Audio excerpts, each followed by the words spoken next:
আসসালামু আলাইকুম। আমার ভাইয়েরা কেমন আছেন? আমার মাধ্যমে যে সকল ভাইয়েরা সার্বিয়ায় আছেন, তাদের মধ্যে কিছু ভাই গতকালকে আমাকে ফোন করে খুশির সংবাদ জানিয়েছেন। সেই সংবাদটা আমি আপনাদের জানাতে চাই। অনেক ভাইয়েরা আমাকে বলেছেন, মুক্তার ভাই স্যালারি পেয়েছি, বেতন পেয়েছি। কিছু ভাই গুড হ্যান্ডসাম স্যালারি পেয়েছেন। দেশের বাড়িতে টাকা পাঠিয়েছেন। কত অঙ্ক পেয়েছেন? কিছু ভাই বলেছেন, কিছু ভাই বলেননি। সেটা কোনো ব্যাপার না। ভাই আপনারা ভালো থাকা মানে আমার ভালো থাকা।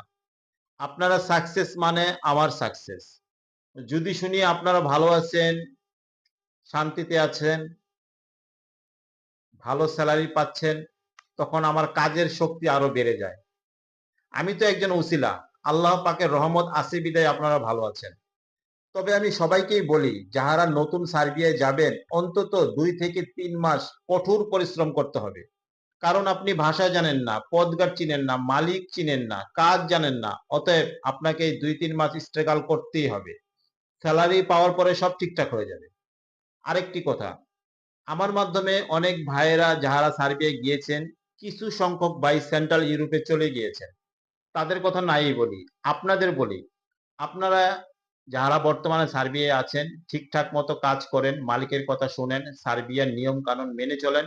ইনশাল্লাহ আপনারা সার্বিয়া থেকেও সেন্ট্রাল ইউরোপে টাকা কামাতে পারবেন। আরেকটি কথা, হুটহাট করে কোনো কিছু করবেন না। অন্তত ৬টা মাস ১টা বছর এখানে মনোযোগ দিয়ে কাজ করেন।